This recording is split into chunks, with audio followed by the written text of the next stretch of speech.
이번 주에 좀 여러 사람들을 이렇게 만나면서 참 많은 생각들을 하게 되어졌습니다. 교회를 다니시는 분들도 있고 또 교회를 안 다니시는 분들도 있는데 공통적으로 그분들에게 느끼는 건 뭐냐면 외로움입니다. 어떤 분은 돈도 있으시고 또 돈도 없은 분도 계시고 연세 드신 분도 계시고 또 젊은 분도 있는데 공통적으로 그분들 속에는 뭔가 채워지지 않는 그런 외로움들이 있습니다. 교회를 나가는데도 불구하고 뭔가가 채워지지가 않습니다. 참 평안이 없고 또 신앙생활을 하는데도 불구하고 교회 안에서 최근에 또 보니까 사기를 당하셨던 교회 집사님한테 그래서 교회에 또 상처를 입으신 그런 분들도 있고 또 어떤 분들은 평안이 없다 보니까 여러 가지 계속 이것들이 쌓여지고 또 스트레스가 계속 쌓여지다 보니까 우울증으로 또 불면증으로 또 공황증으로 정신과 약을 먹지 않으면 불안해서 살아갈 수 없는 그러한 또 교회에 다니기 때문에 그런 약을 먹는다라는 말을 하지 못하고 교회에 왜 창피해서 창피한 건 아닌데 그래서 그렇게 신앙생활한 분들도 계시더라고요. 한마디로 말해서 삶이 참 고통이죠. 삶이 굉장히 어려움을 당하는 사람들이 많이 있습니다. 그런데 분명히 하나님은 우리에게 고통당하는 인간을 창조하신 적은 없습니다. 하나님은 인간을 창조하셨을 때 정신적으로 시달리고 영적으로 시달리고 이 땅 살아가면서 어려움을 당하도록 하나님은 그런 인간을 창조하신 적이 없죠. 우리가 이렇게 어려움을 당하고 문제 가운데 고통당하는 것은 원래 인간의 모습은 아닙니다. 그래서 오늘 재창조의 응답 속으로란 이 제목을 가지고 원래의 인간, 하나님이 창조하신 그 원래의 인간, 그 인간을 우리는 회복해야 됩니다. 고장난 시계는 시계방으로 가져가야 고칠 수 있습니다. 그 어떤 곳에도 가져가면 고칠 수 없죠. 고장난 핸드폰은 AS 센터를 가야 고칠 수 있습니다. 고장난 핸드폰 붙잡고 아무리 통성 기도를 하고 아무리 금식 기도를 한다고 해서 고쳐지지 않습니다. 물론 하나님이 역사하시면 고칠 수도 있겠죠. 근데 굳이 AS 센터 가면 되는데 굳이 우리가 거기다 대고 기도할 이유는 없는 거죠. 마찬가지로 우리 고장난 인간은 그 어떠한 세상의 그 어떠한 노력과 그 어떠한 방법과 그 어떠한 권력과 그 어떤 뛰어난 지혜로도 고장난 인간은 고칠 수 없습니다. 고장난 인간은 하나님께로 가야 됩니다. 그래야지만 고장난 인간은 고쳐질 수 있는 것입니다. 그러면 우리 원래 하나님이 우리를 창조하셨을 때 원래의 인간의 모습은 어떻습니까? 원래 인간의 모습은 창세기 1장 27절 28절인 대로 하나님의 형상으로 창조되어져서 영이신 하나님을 바라보며 그 하나님이신 힘과 능력과 지혜를 가지고 하나님은 살아가도록 우리를 만드셨습니다. 그게 원래 인간의 모습이죠. 그게 참된 나의 모습입니다. 근데 지금 많은 사람들이 창세기 3장 아담 하와 사건 이후로 이 원래의 인간의 모습을 참된 나의 모습을 빼앗겨 버렸습니다. 그래서 참된 나의 모습을 회복해야 됩니다. 사실 우리가 고통당하고 염려 가운데 굉장한 불안 가운데 살아가는 것은 참된 나의 모습이 아닙니다. 그게 틀린 나의 모습입니다. 하나님 떠난 나의 모습입니다. 진정한 참된 나의 모습은 하나님의 형상을 가지고 하나님과 함께하며 하나님이 주신 힘과 하나님이 주신 평안을 가지고 이 땅에서 살아가는 것이 참된 나의 모습입니다. 하나님과 교제하는 거죠. 그걸 다 놓쳐버린 것입니다. 그러면서 창세기 1장 28절에 보면 하나님은 창조하신 인간에게 하나님이 창조하신 세상을 정복하고 누리고 다스려라. 번성해라. 그게 바로 내가 살아가야 될 참된 삶입니다. 그냥 이 땅에 살아간 동안에 굉장히 어렵게 가난하게 힘들게 겨우겨우 살아가는 것이 그것이 참된 삶이 아닙니다. 하나님이 우리를 창조하셨을 때 우리에게 주신 참된 삶은 정복하고 누리고 다스려라. 네 힘이 아니라 하나님이 주신 힘을 가지고 하나님의 영을 가진 사람이 하나님의 지혜를 가지고 다스리라는 것입니다. 그게 우리의 삶입니다. 근데 다 뺏겨버린 것입니다. 안 되어지니까. 그래서 사람들이 교회를 다녀도 무너지는 것입니다. 참된 나를 회복하지 못하는 거예요. 신앙생활의 가장 목적이 뭡니까? 참된 나와 참된 삶을 회복하는 것이 그게 신앙생활의 가장 첫 번째 목표입니다. 그래서 참된 나와 참된 삶을 회복하는 사람들은 창세기 1장 29절에 보면 하나님이 아담과 하와에게 너희가 먹을 것, 너희가 가져야 할 그 모든 것들을 아담 하와에게 주셨어요. 이 식물들이 너희들의 먹을 것이 될 것이다. 이 열매가 너희들의 먹을 것이 될 것이다. 하나님은 분명히 주셨습니다. 지금 우리 삶에 하나님이 내게 주신 것들이 있습니다. 그걸로 충분합니다. 그걸 붙잡고 기도하는 거기에서부터 하나님은 작은 것 같지만 그거 가지고 하나님은 이 땅에서 정복하고 누리고 다스리는 삶을 살게 하시는 것입니다. 큰 게 아니죠. 많은 돈이 있어야 되는 것이 아니라 하나님이 지금 내게 주신 그거 가지고 그 직업 가지고 그 일을 가지고 이 땅에서 하나님은 모든 것들을 정복하고 누리고 다스리는 삶을 살게 하십니다. 충분합니다. 그거 가지고. 그러면서 원래의 인간은 창세기 2장 17절인 대로 하나님의 말씀 붙잡고 살아가야 됩니다. 하나님이 아담과 하와에게 모든 것들을 다 주시고 뭐라고 말씀하셨습니까?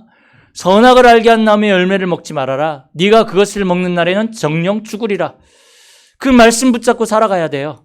선악과를 보면서 그래, 나는 피조물이구나. 나를 창조하신 하나님이 계시지. 그 하나님과 나는 교제해야 되는 사람이고 그 하나님이 주신 말씀을 붙잡고 나는 살아가야 되는 사람이다. 그 말씀을 붙잡고 살아가는 존재라는 거죠. 우리도 마찬가지입니다. 내 생각을 붙잡고 살아가면 안 됩니다. 우리에게 있는 문제에 붙잡고 살아가면 안 됩니다. 하나님이 우리에게 주신 그 말씀 붙잡고 살아가는 사람들이 바로 원래 인간입니다. 이거 놓쳐버리니까 내 생각은 한계가 있는데 내가 가지고 있는 지식도 한계가 있는데 사람들의 말 따라가고 여론 따라가고 경험 따라가고 하니까 당연히 한계 올 수밖에 없는 거 아니겠습니까? 하나님은 우리에게 분명히 말씀 붙잡고 가라. 내가 너와 함께 하니까 내가 주는 힘을 가지고 이 땅을 정복하고 누리고 다스려라. 하나님은 이렇게 말씀하십니다. 그리고 하나님은 이 아담에게 창세기 2장 20절 24절에 보면 뭘 주셨습니까? 돕는 배필로 하와를 주셨죠. 한마디로 말해서 하나님이 처음부터 이 땅을 살아가는 시스템으로 주신 것이 가정입니다. 부부가 서로 싸우고 경쟁하는 것은 하나님이 원하시는 방법은 아닙니다. 서로 사실은 하나님이 창조하셨을 때는 서로 돕는 배필이었어요. 부족한 부분이 다르지만 그 부분을 보완하는 그 관계였습니다. 그런데 하나님을 떠남으로 말미암아 이제 돕는 관계가 아니라 서로 다른 부분들을 질시하고 경쟁하는 관계가 되어버린 거죠.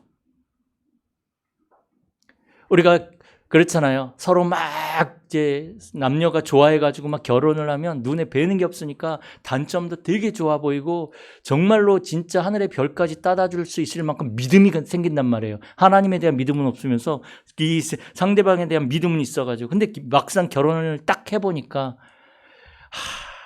이게 뭔가가 아닌 거 있죠. 그러니까 막 이제 사람들이 모여서 얘기를 합니다. 우리 남편이 예전엔 이러더니만 이렇다면서 맞는 게 없다면서 막 얘기를 합니다. 그러다 어떤 사모님이 그분에게 딱 얘기를 했어요. 나는 내 남편을 만난 게 길 가다가 로또를 주신 것 같다. 어떻게 그렇게 남편하고 맞냐면서 그랬더니 그 사모님 뭐라고 했냐면 하나도 안 맞으니까. 로또를 주셨는데 이 로또가 안 맞잖아요. 그만큼 안 맞는다는 얘기죠. 내 남편이랑 지금 결혼한 것이 길 가다 로또를 주신 것처럼 하나도 안 맞는다. 지금 사람들은 하나님 떠난 사람들은 사실은 하나도 안 맞아요. 당연하죠. 살아온 배경이 다르고 또 이 체질 자체, 기질 자체가 다른데 어떻게 맞을 수 있겠습니까? 그러나 우리가 다시금 원래의 인간의 모습을 회복한다면 이젠 다른 것조차도 서로 보완하는 관계가 되는 것입니다. 왜요? 목적이 하나니까. 하나님이 주신 힘을 가지고 정복하고 누리고 다스리는 그것을 향해서 그 사명을 가지고 가는 거니까.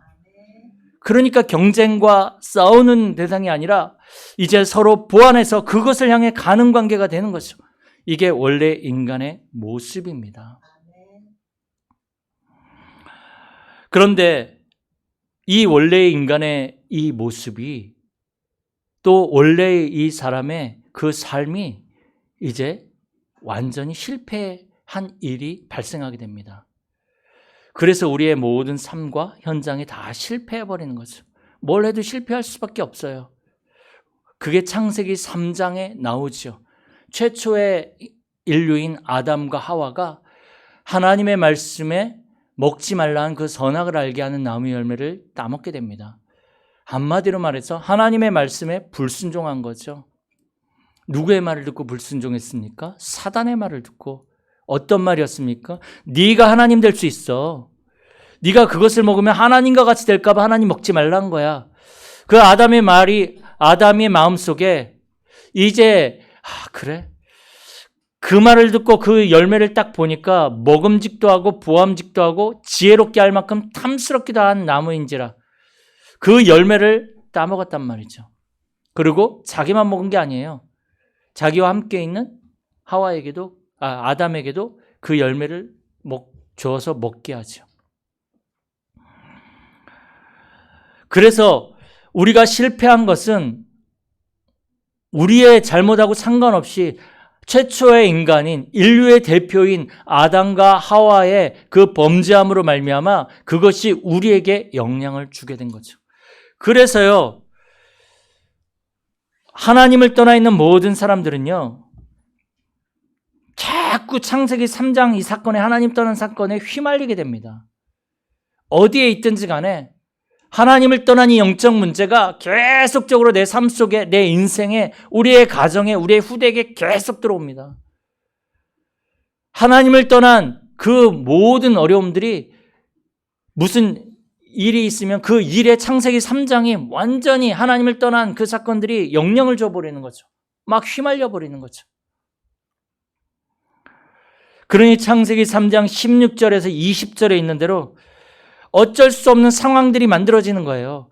아담과 하와의 범죄로 말미암아 땅까지 저주를 받고 아무리 수고해도 엉겅퀴를 내고 가시덤불을 내고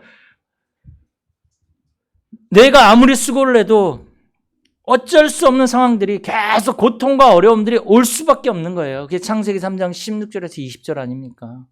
살아가면서 계속 이런 상황들이 만들어진단 말이에요. 나하고 상관없이. 그게 실패한 하나님을 떠난 사람의 모습입니다. 어쩔 수 없습니다. 근데 이게 노력한다고 되겠습니까? 이게 영적 문제인데. 하나님 떠난 데서 온 문제인데 내가 아무리 이것을 내가 해결하려고 한다고 해서 해결이 되어지겠습니까? 육신적인 문제는 어느 정도 내가 이렇게 해결하려면 해결되겠죠. 그러나 영적인 문제는 우리의 육신을 가지고는 절대로 해결할 수 없습니다. 그러니 계속 반복되는 거예요, 인생이. 그래서 불신자들이 얘기한 연, 월, 일, 시 이게 4주잖아요. 여기에 기둥이 2개씩 붙어가지고 2, 4, 8, 8자 이 운명 4주 8자 딱 메어가지고 여기서 계속 어려움 당하는 거죠. 빠져나갈 수가 없어요. 이 모습을 가지고 살아가는데 이사야 43장 2절에 보니까 내가 불 가운데 물 가운데로 지나간다라는 표현이 있거든요. 이건 뭡니까? 내가 어떻게 할 수 없는 그런 상황과 고통들이 계속 오는 거예요.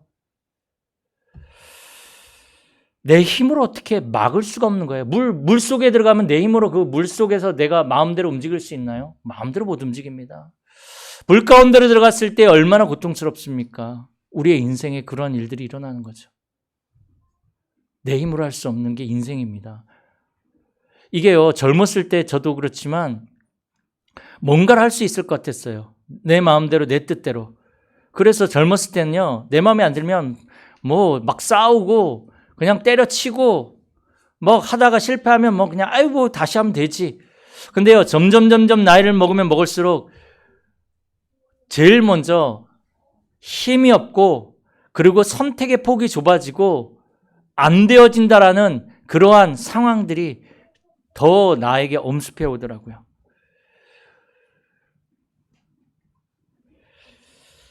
그리고 오늘 읽은 본문 19절에 보면 광야와 사막을 지나감 같다 그랬거든요. 광야, 길이 없어요. 길이 없습니다. 방황하는 거죠. 외롭죠. 그 속에서는. 이게 인생입니다. 내 옆에 있는 이 부인조차도 몰랐는데 나 진짜 사실은 내 마음도 나도 모르겠는데요. 채워지지가 않는데 뭘로 이걸 채워야 될지 뭔가가 채워지지 않습니다. 그러니까 사람들이 술 먹고 도박하고 뭔가가 채워지지 않으니까 사랑하는 사람이 있는데도 외롭다니까요. 그게 실패한 현장의 모습이고 사실은 우리 하나님 떠난 사람은 실패할 수밖에 없는 상태에 있습니다. 그 상태라는 게 무섭잖아요. 암 걸린 사람이 그 암 걸릴 수밖에 없는 지금 상태에 있는 거거든요. 그래서 그 암을 수술해서 잘라낸다 할지라도 계속 검사해야 되는 이유가 뭡니까?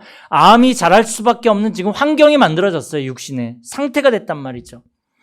하나님을 떠난 모든 사람은요, 그 인생에 실패할 수밖에 없는 상태입니다. 이 상태를 바꾸지 않으면 절대로 성공할 수가 없는 거죠. 이 상태를 어떻게 바꿉니까? 하나님이 이 상태를 바꿀 수 있는 길을 열어주셨습니다. 실패할 수밖에 없는 상태는 하나님을 떠나서 만들어진 상태이거든요. 이것을 바꿀 수 있는 회복의 길을 하나님이 열어주셨습니다. 그것을 보고 재창조라고 얘기를 합니다. 재창조. 재창조의 뜻을 국어사전에서 찾아보시면요. 새로운 방식을 써서 새롭게 다시 만들어내는 것을 말합니다. 우리가 하나님 떠나서 실패할 수밖에 없는 상태에 있는데 그리스도를 통해서 우리를 새로운 생명을 하나님이 우리에게 주신 거예요. 그게 재창조예요. 그리스도로만 우리는 재창조 되어질 수 있습니다. 이 주보 여기에 보시면 여기 오늘 설교 본문이 그대로 있습니다. 보고 하시면 됩니다. 그래서 하나님은 십자가에서 그리스도를 죽이시고 부활하게 하셔서 우리를 구원하시고 하나님 떠나 있는 우리를 다시금 하나님께로 돌아올 수 있는 길을 열어주시고 사단의 권세를 깨트리시고 우리의 모든 죄 문제를 단번에 영원히 완전히 다 끝내버리신 것입니다. 모자라지 않습니다. 요한복음 19장 30절에 다 이루었다. 예수님이 마지막에 야 내가 조금 좀 이렇게 덜 해놨으니까 너네들이 조금 완성시켜봐라 이렇게 말씀하시지 않았습니다. 다 이루었다. 부족하지 않습니다. 예수 그리스도의 십자가는 완전합니다. 뭐가 더 필요할 만큼 우리의 노력이 필요할 만큼 구원은 불완전하지 않습니다. 그리스도로 충분합니다. 그래서 로마서 6장 4절에 보면 사도 바울은 그리스도께서 죽으실 때에 우리도 같이 죽었다. 이스라엘은 제가 말씀을 드리지만 결혼을 한 여자와 남자가 있는데 여자가 이 남자에게서 벗어나기 위해서는 공식적으로 벗어나기 위해서는 이 남자가 죽든지 여자가 죽든지 그 둘 중에 하나여야지만 공식적으로 벗어날 수 있는 거예요. 그 외에는 다 간음이라고 얘기를 합니다. 마찬가지로 우리가 사단의 종로로 타고 사단에 완전히 잡혀 있는데 이 사단에게서 벗어날 수 있는 방법은 사단이 죽든지 내가 죽든지 해야 된단 말이죠.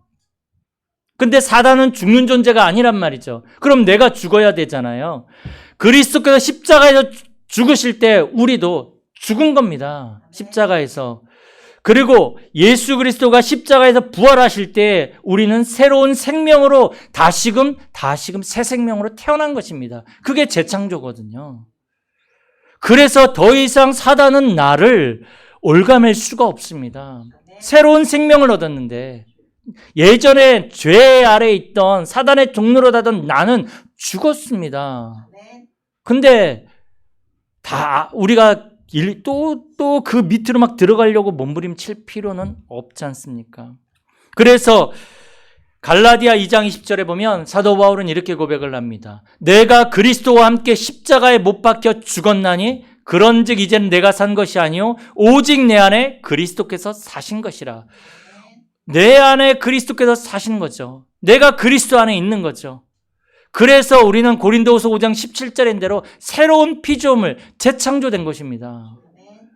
이게 어마어마한 축복이거든요. 그래서 구원의 축복이 어마어마한 것입니다. 그래서 이 그리스도를 로마서 10장 9절에서 10절 보면 마음으로 믿어 의에 이르고 입으로 신하여 구원에 이른다 그랬습니다. 어떠한 노력과 어떠한 행위가 구원을 하는 것이 아니라 이 십자가에서 죽으시고 부활하신 그리스도를 내 마음에 믿고 입으로 신할 때 구원에 이르는 것입니다. 그래서 고린도후서 5장 17절인 대로 그런즉 이전 것은 지나갔으니 보라 새 것이 되었도다. 새로운 피조물이 된 것입니다. 새 것이 된 것입니다. 새로운 생명을 얻은 것입니다. 그때부터 성령이 우리와 함께 하시죠. 진리의 영이 우리 가운데로 들어오시는 것입니다. 요한복음 14장 16절 17절.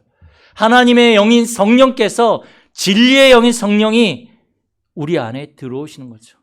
솔로몬이 고백하기를 이 우주 만물 이 가운데 하나님의 영이 가득하도다. 어마어마한 하나님의 영이 생각해 보십시오. 우리 안에 지금 들어와 계시다는 게 이게 어마어마한 일이거든요. 이 성령께서 요한복음 14장 26절 27절에 보니까 우리를 인도해 가시는데 어떻게 인도해 가시냐? 생각나게 하시고 깨닫게 하시고 알게 하시고 그렇게 성령님께서 우리를 인도해 가시는 것입니다. 하나님은 이렇게 재창조의 길을 열어주신 거죠. 그래서 그 재창조되어진 사람에게 이제 하나님은 응답을 주십니다.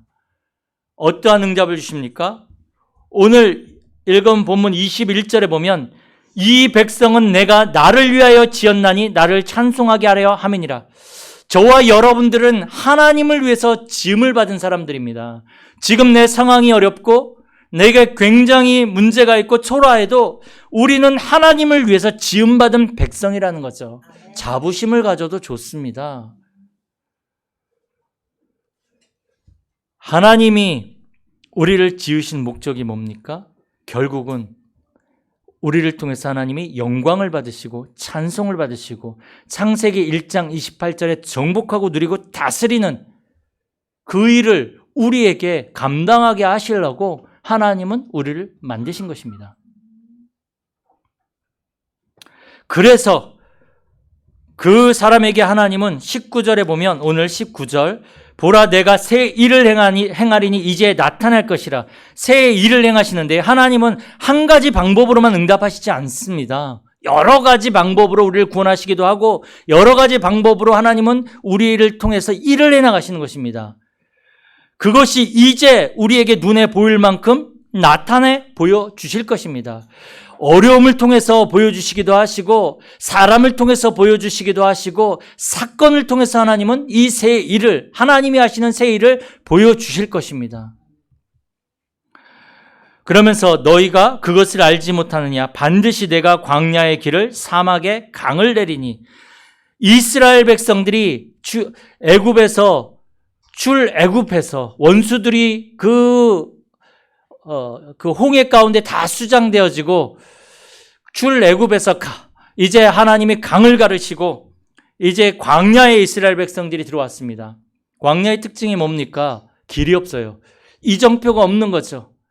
그러면 그 속에서는 방황할 수밖에 없는데 하나님이 그 광야에 길을 내주시겠대요. 무슨 길입니까? 하나님 만나는 길이요. 하나님께로 가는 길을 열어주시는 겁니다. 우리가요 인생에 길이 어디로 가야 할지 모르고 답답한 상황이 있을 때 하나님은 그 광야에 길을 내주시는 것입니다. 하나님 만나는 길. 그래서 세례 요한은 뭐라고 얘기를 했습니까? 나는 광야에서 외치는 소리다. 요한복음 14장 6절에 예수님은 내가 곧 길이요 진리요 생명이니 나로 말미암지 않고는 아버지께로 올 자가 없느니라. 하나님은 우리 인생에 참된 길 대신 그리스도를 우리에게 보여주시고 그 그리스도 이름으로 우리의 인생에 승리하게 하셨습니다. 광야의 길 찾았다. 사실은 50%는 성공한 건데 길만 있으면 어떻게 됩니까? 목말라 죽겠죠. 하나님은 또 강을 내주셔서 우리에게 이 생수를 먹게 하시는 것입니다. 우리의 모든 필요들을 하나님은 채워주시는 것입니다. 그러면서 20절에 보니까 장차 들짐승 곧 승냥이와 타조도 나를 존경할 것은 내가 광야의 물을 사막의 강들을 내어 내 백성 내가 택한 자에게 마시게 할 것임이라. 들짐승들은 인간을 피하죠. 인간들이 오면 들짐승들은 다 도망가 버립니다. 그런데 이 들짐승들이 하나님을 존경한대요. 왜 그렇습니까? 하나님이 내 백성들을 위해서, 내가 택한 자들을 위해서 마실 물들을 이렇게 내어주니까 그 택한 자들이 물을 마셨는데 그것 덕분에 이 들짐승들도 물을 먹게 됐단 말이죠. 그러니까 그 들짐승들이 하나님을 존경할 수밖에 없는 거예요. 우리 때문에 하나님을 알지 못한 사람들이 이 생수의 강을 먹고 이 목마름을 해결하고 그 중에서 어떤 사람들은 하나님의 말씀을 듣고 하나님께로 돌아오는 그러한 일들이 발생하게 되는 것입니다. 하나님은 우리에게요, 우리의 삶 가운데, 우리의 산업 가운데 이제 마실 이 강들을 내주셔서 하나님의 응답과 축복을 주셔서 그것을 보고 많은 사람들이 돌아오게 하시겠다는 거죠.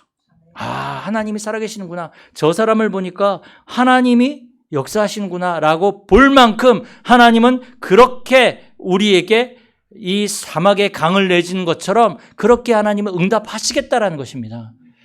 여러분들의 산업 속에 하나님이 강을 내주십니다. 그러면요, 아무리 불가능할 것 같고 아무리 안 될 것 같은 그것이요, 다른 사람들이 볼 때 하나님이 하시는구나 라고 볼 만큼 하나님이 증거를 주시는 것입니다. 하나님이 또 재창조의 응답을 주시는데 어느 정도로 주십니까? 이사야 45장 2절 3절. 제가 사실은 이 말씀을 준비하면서 이 말씀에 굉장히 많은 은혜를 받았는데 이 이사야 45장 2절 3절은 뭐냐면요, 그 고레스 왕에게 하신 말씀이거든요. 예언한 거거든요. 고레스 왕. 이스라엘 백성들이 바벨론의 포로로 끌려갔을 때에 이스라엘 백성을 구원한 사람이 이 고레스 왕이란 말이죠. 메데 파사라는 그 나라의 그 왕인데 이게 페르시아가 되거든요. 이 페르시아가 이 바벨론에 포로되어 있는 이스라엘 백성들을 해방시켰단 말이죠. 그런데 그 고레스 왕에게 뭐라고 얘기를 하냐면요, 그 바벨론이라는 그 성은 굉장히 완벽한 성이에요. 이게 난공불락의 요새거든요. 인간의 능력으로 참 정복하기 힘든 요새인데 하나님이 뭐라고 말씀하냐면 내가 너보다 앞서가서, 출애굽한 그 여호수아에게도 말씀하셨죠. 내가 내 앞서서 싸우겠다고 말씀하셨던 것처럼 이게 하나님의 방법이에요. 여러분들 그래서 미리 불신앙하지 마세요. 하나님이 앞서서 싸우세요. 내가 너보다 앞서가서 험한 곳을 평탄하게 하며 노새 문을 쳐서 부수며, 논문 굉장히 든든한 문이잖아요. 노새 문을 쳐서 부수며 하나님이 새 빗장으로 이렇게 있는데 그 빗장을 꺾어버리고, 그리고 내가 흑암 중에 보화와 은밀한 곳에 숨은 재물을 내게 주어. 바벨론 그 성 안의 깊은 곳에는 전 세계에서 약탈해온 보물들이, 어마어마한 보물들이 가득 차 있거든요. 깊은 곳에. 그 깊은 곳에 있는 그 보화와 은밀한 곳에 숨은 재물을 내게 주겠다는 거예요. 하나님이 주시면 끝나는 거거든요. 지금 우리 눈에 안 보여요. 너무 깊이 숨어져 있어. 안 보이는 거. 이걸 내게 주겠다라는 거죠. 이거면은 충분히 우리는 세계복음화 할 수 있습니다. 그래서 내 이름을 부르는 자가 나 여호와 이스라엘의 하나님인 줄 내가 알게 하리라. 하나님이 이제 우리에 앞서서 일하시는데 하나님이 왜 고레스 임금에게 이렇게 하셨습니까? 하나님이 하셨다라는 것을 보여주기 위해서. 또 하나는 뭐냐면 고레스 왕이 잘나가지고 이렇게 하신 게 아니에요. 유대의 백성들을 위해서, 하나님의 백성들을 위해서 이렇게 하시겠다라는 거예요. 하나님은요, 우리를 위해서 어떠한 사람을 보내실지, 어떠한 일을 하실지 모르는 거예요. 하나님은 우리에 앞서서 이렇게 일하십니다. 이게 재창조의 응답입니다. 이 재창조의 응답을 어디서 우리가 누립니까? 예수를 그리스도로 완전히 믿으십시오. 그리스도는 완전하고 그리스도는 모든 것이고 그리스도는 그리스도로 충분하다라는 사실을 완전 믿음을 가지십시오. 그러고 나면 하나님 우리의 삶 속에서 이 재창조의 응답으로 우리가 생각하지 못했던, 우리가 알지 못했던 이 방법으로 하나님은 역사하기 시작합니다. 그래서 하나님은 하나님의 일을 하실 것입니다. 그 응답을 누리는 우리 모든 성도님들이 되어지길 축복합니다. 살아계신 하나님 감사를 드립니다. 우리의 신앙이 오직 그리스도를 믿는, 그리스도로 끝내는 그 믿음으로 들어가게 하여 주옵소서. 그래서 이제 우리의 모든 삶을 통해, 산업을 통해 재창조의 응답이 나타나게 하여 주옵소서. 주 예수 그리스도의 이름으로 기도드립니다.